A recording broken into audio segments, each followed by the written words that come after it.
Hi everyone, and welcome to another episode of My Community.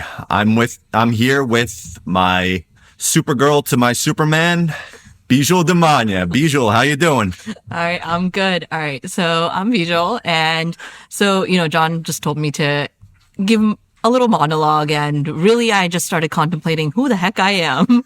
But I think going through my life, I've sort of thought about that a lot, anyways. And I think for a long time, I've been super into health, fitness, traveling, and over the past 2 years, I started getting more into wanting to pick up more hobbies. So I started painting a little bit more, decided to get some things to start crocheting. So, just little home introverted hobbies. So that's kind of, I guess, who I am now. Just trying to balance my work with my personal life now.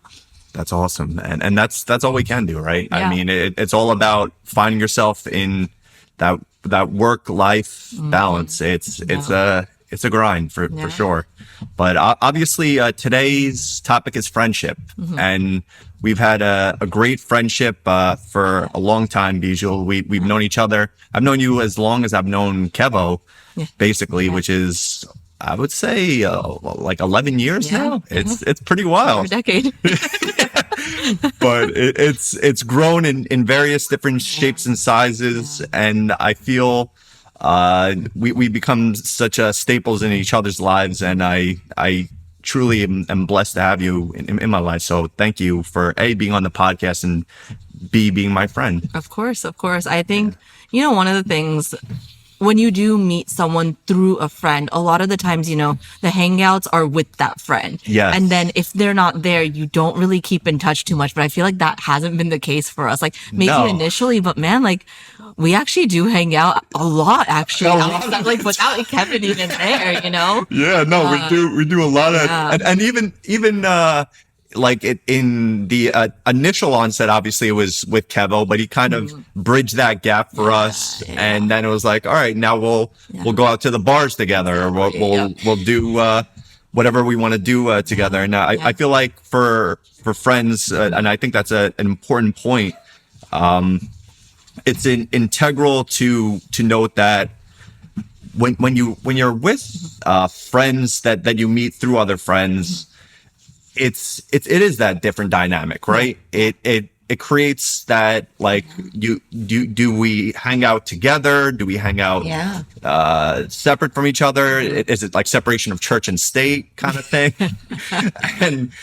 and we really have kind of grown together and established our own sort of friendship without Kevin. And obviously I'm glad he introduced us to each other, but I feel for us it's been a good ride. Yeah.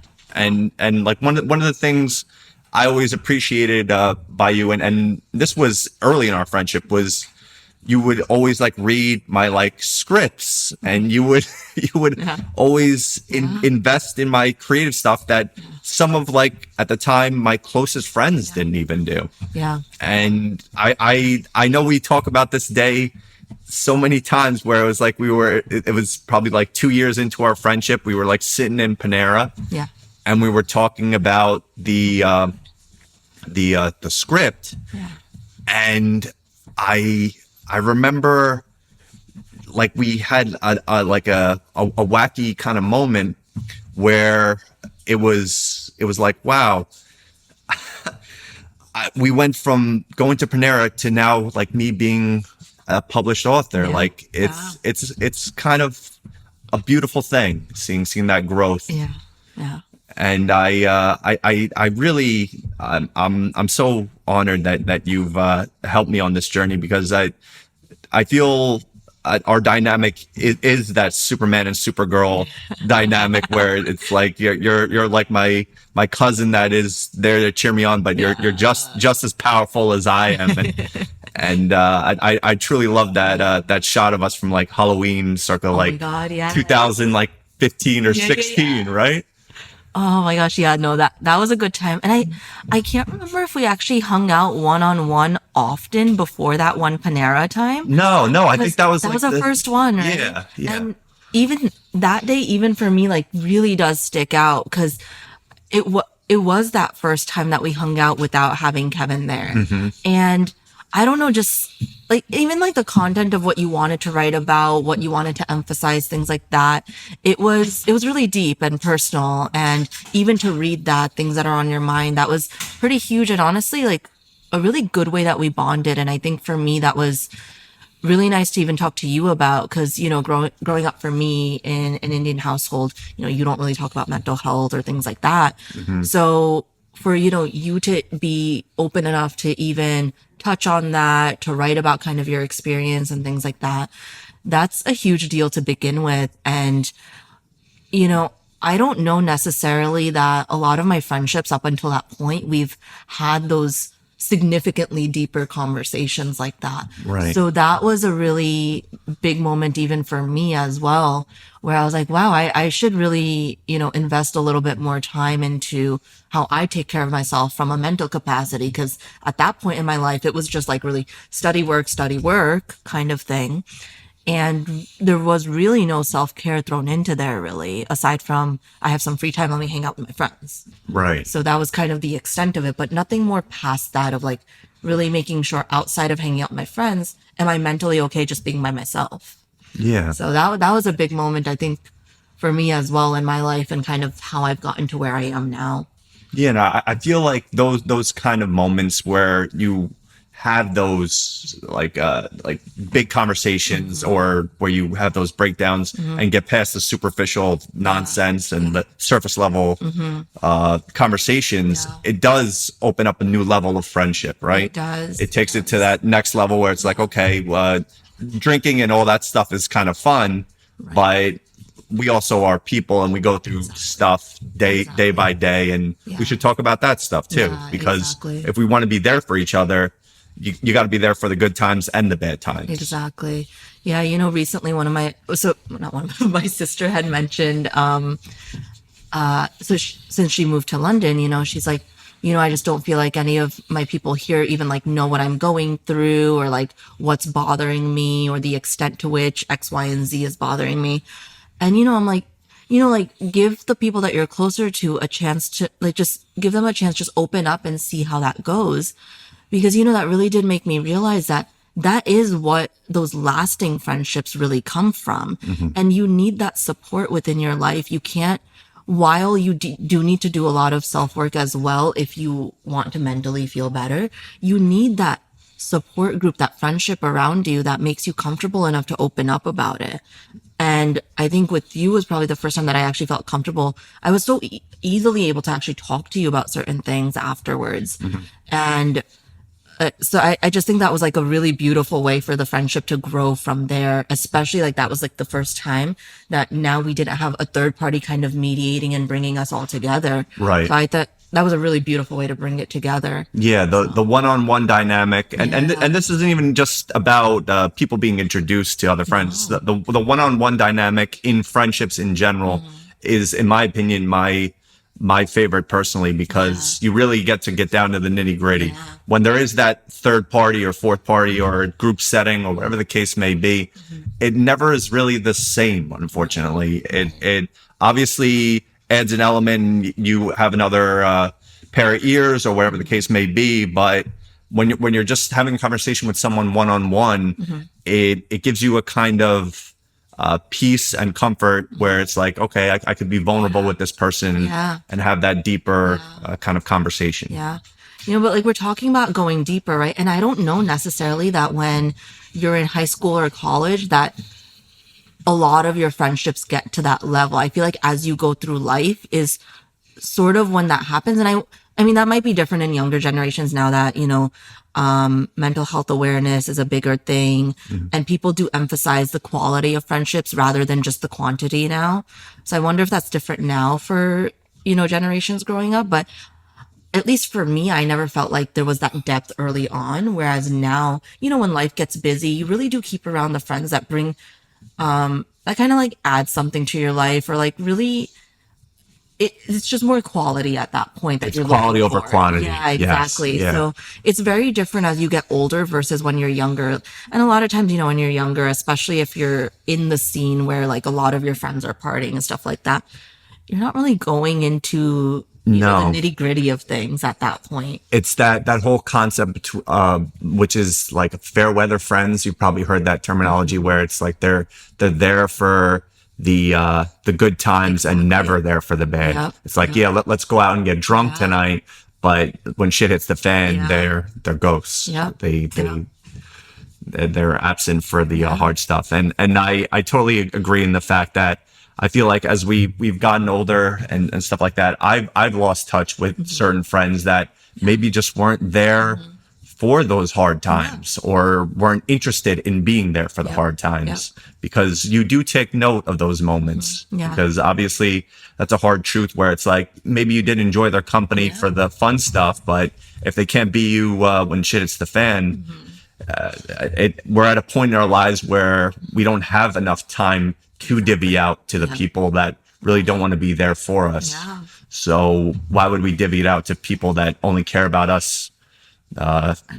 Doing, I have no example besides getting drunk or whatever the case may be.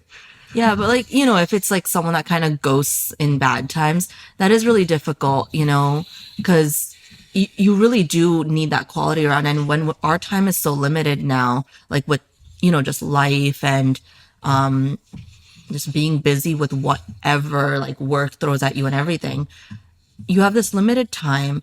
If you're going to spend that time and you're going to spend a portion of it with those people that are just there for the good times, now, if you go through that harder time, right, you really do need to kind of assess now, if I've also spent some of this limited free time that I have with the folks that don't have, that aren't going to be there when I'm down, then, and I spent less time with the people that will always be there.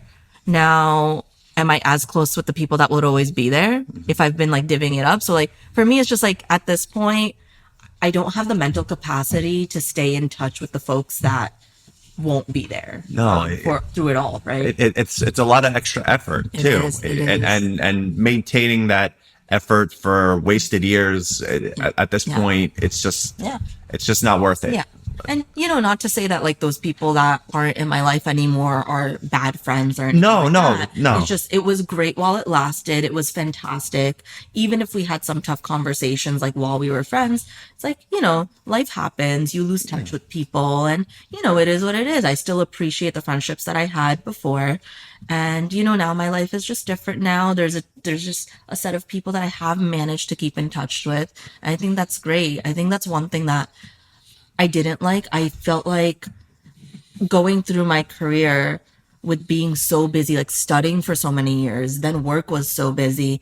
I really do appreciate the friends that didn't take offense to the fact that I would like go MIA for a while, because I just didn't have the mental capacity to keep in touch. But the second we reconnect, it's like, no, like, let's catch up. There's no offense taken, which is really nice. And I feel like you're definitely a lot better than me. Like, you really do text just to like check in. And I really, really do appreciate that. So I think that's a beautiful thing. Yeah. And I feel, for me personally, when it comes to, like the friendships that we make and stuff like that, I know, like there's this old saying where, even though obviously they end, and like people for them sometimes it's friendship breakups. I don't know if that's necessarily a good way to put it, because it creates a bad couch on it. Yeah.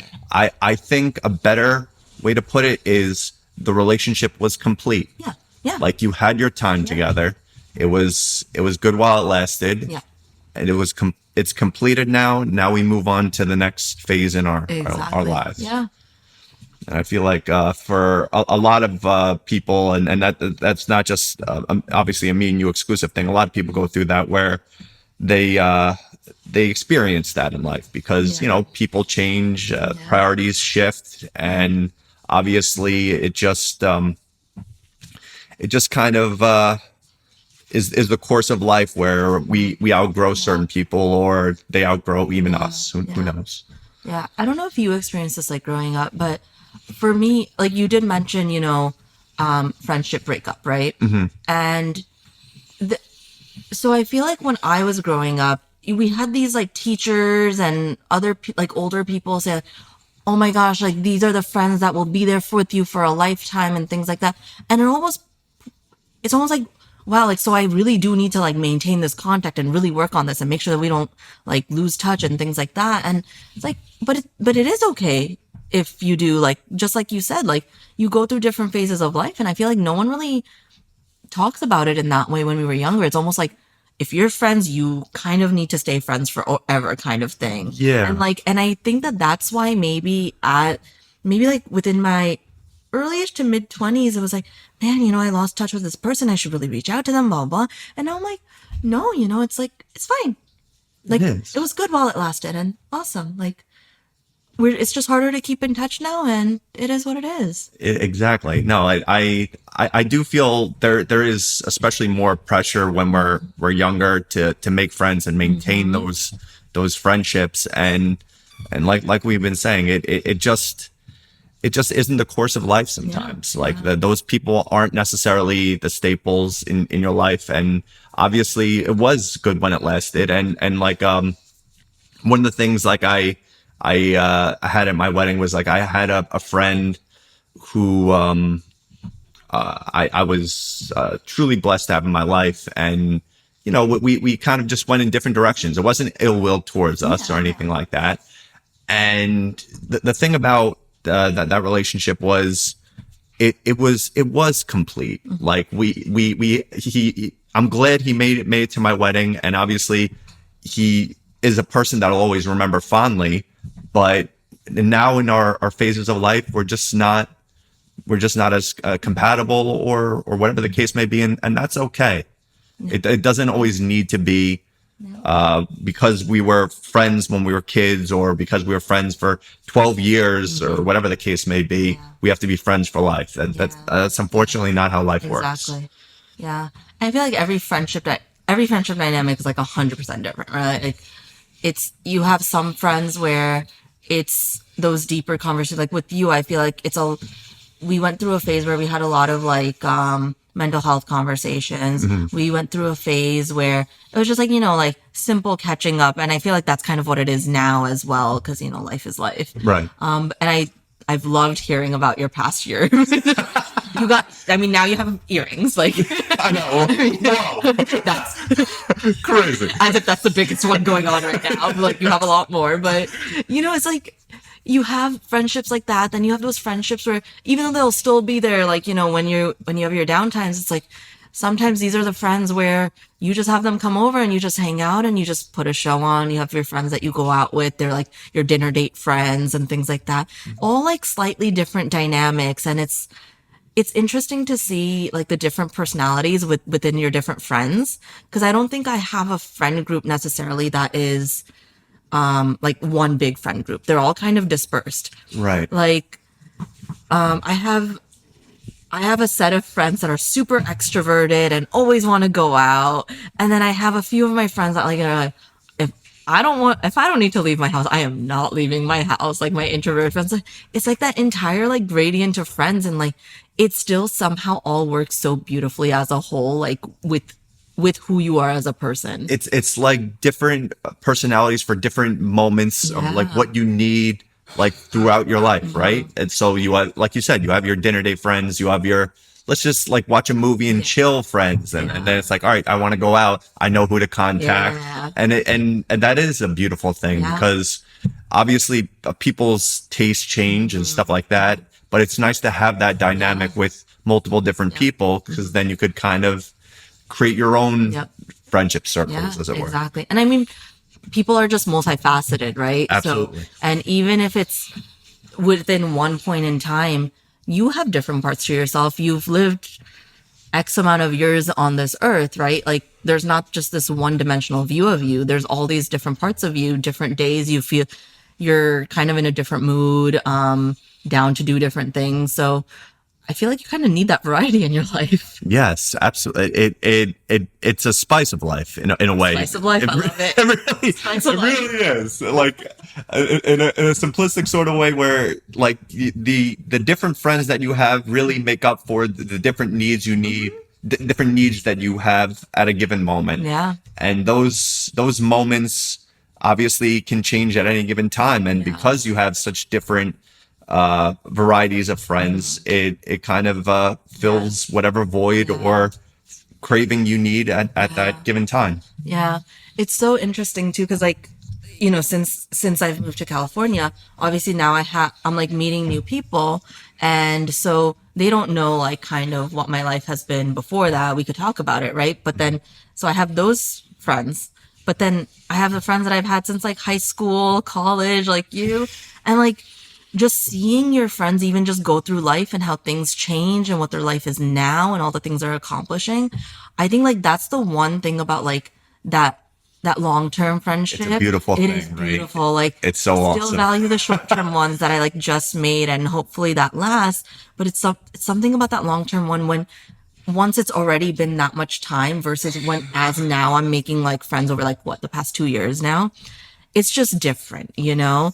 It's you're growing together as Exactly. people, and you're experiencing life in all different sorts of ways together, whether it be career wise, relationship wise. It everything changes as we get older, and to have people that have been on that ride with you for X amount of years, it is a fantastic thing. It really is. Yeah. You really do need that in your life. Like, I think that's the one thing.